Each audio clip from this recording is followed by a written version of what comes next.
Nous allons étudier maintenant les fonctions quadratiques. Une fonction quadratique est une fonction f de x qui s'écrit de façon générale ax carré plus bx plus c.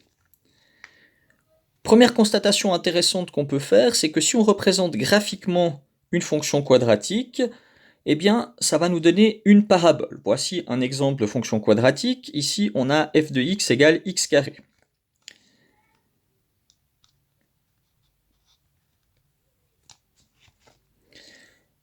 Ce qu'on peut remarquer lorsqu'on représente graphiquement une fonction quadratique, c'est que si a, c'est-à-dire le coefficient de x carré, est plus grand que 0, alors la fonction quadratique sera ouverte en haut et ressemblera à ça.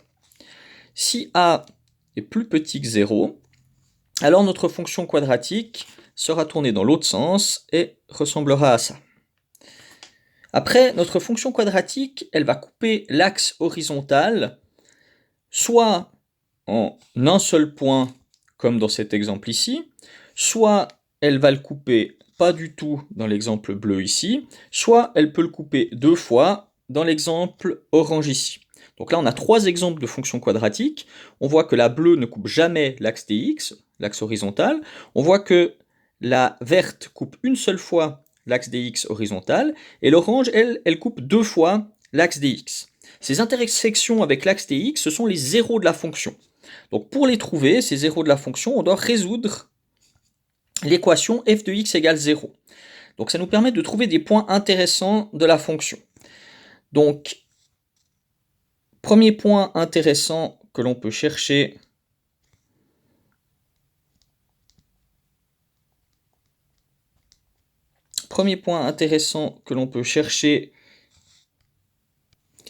ce sont les zéros de la fonction. Pour ça, on va résoudre l'équation f de x égale 0. On aura donc une équation de degré 2, et à l'aide du delta, on va donc pouvoir trouver s'il y a des solutions. Donc, si delta est plus grand que 0, on aura deux zéros, c'est-à-dire deux intersections avec l'axe horizontal. Si delta est égal à 0, il y aura un seul 0, une seule intersection avec l'axe horizontal, et si delta est plus petit que 0, il n'y aura pas de 0, donc aucune intersection avec l'axe horizontal. Donc si on reprend GeoGebra, on voit que si on résolvait l'équation égale 0 pour la courbe bleue, delta serait négatif, il n'y a pas de 0. Pour la courbe verte, on trouverait delta égale 0, il y a une intersection, et pour la courbe orange, delta est plus grand que 0, il y a deux intersections.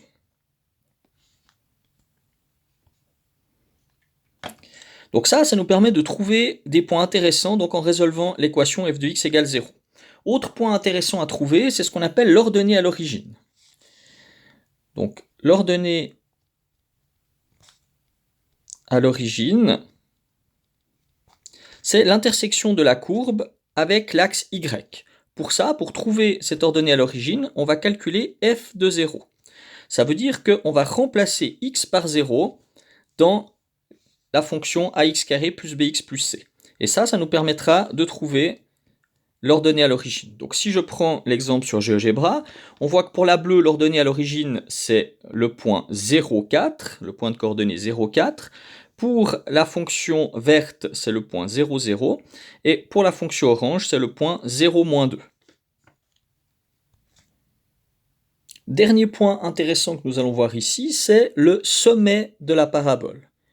Donc le sommet de la parabole, c'est soit le point le plus bas si a est plus grand que 0, soit le point le plus haut si a est plus petit que 0. Et pour calculer la première coordonnée du sommet, eh bien, on va remplacer... on va calculer la valeur, la première coordonnée du sommet x en cherchant moins b sur 2a.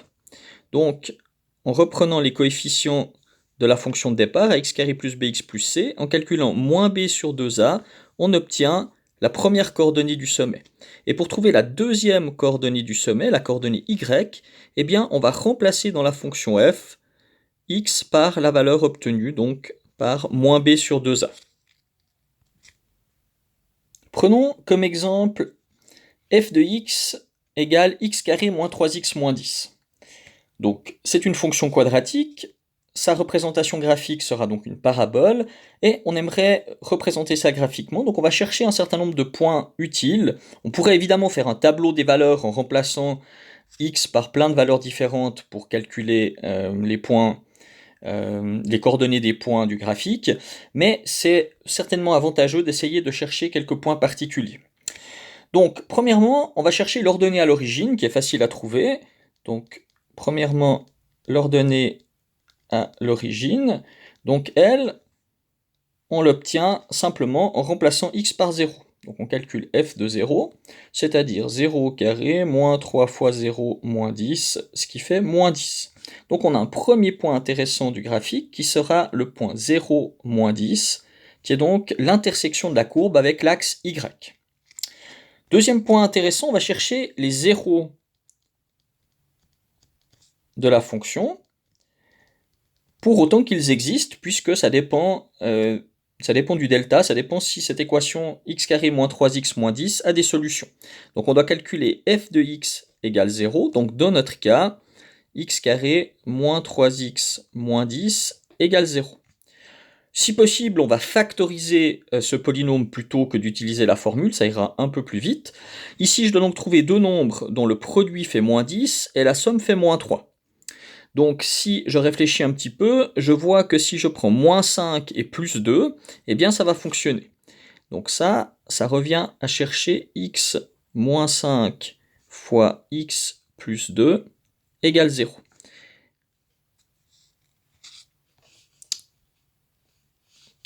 Pardon. Voilà. Donc x moins 5 fois x plus 2 égale 0. Donc ça, c'est facile de trouver les zéros de cette fonction.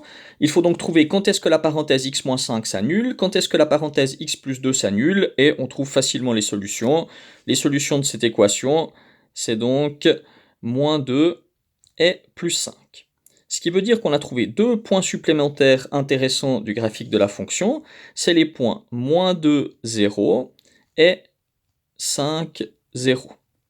Donc on a maintenant le point d'intersection avec l'axe y, 0, moins 10, les deux points d'intersection avec l'axe x, moins 2, 0 et 5, 0. Cherchons peut-être encore le sommet de cette parabole. Donc pour trouver le sommet, on va commencer par chercher la première coordonnée, la coordonnée x du sommet, en cherchant moins b sur 2a. Si on reprend l'expression ici de la fonction, moins b ce sera donc moins 3, donc ce sera égal à 3. Et puis a c'est 1, donc divisé par 2. Donc 3 divisé par 2, c'est-à-dire si on veut en code à virgule 1,5, ça va donner la première coordonnée du sommet. Pour trouver la deuxième coordonnée du sommet, on va donc remplacer x par 1,5 dans la fonction f. Donc f de 1,5, ça nous donne donc 1,5 au carré, moins 3 fois 1,5, moins 10. C'est-à-dire 2,25 moins 4,5 moins 10. 2,25 moins 4,5, ça fait moins 2,25, moins 10, on obtient donc moins 12,25. Donc les coordonnées du sommet de cette parabole, c'est 1,5 moins 12,25.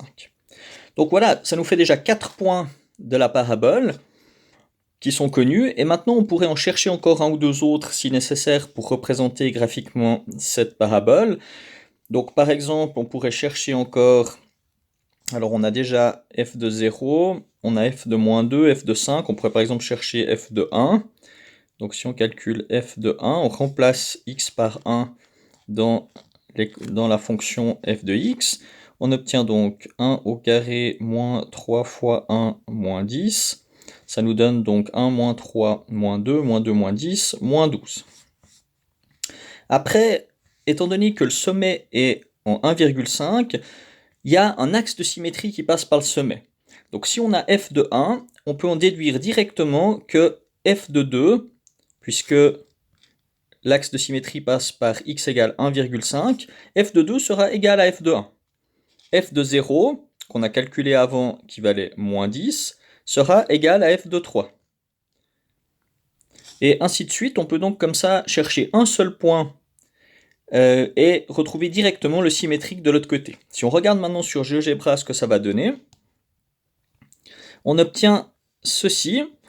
Donc on voit bien que la parabole passe par moins 2, 0 et par 5, 0.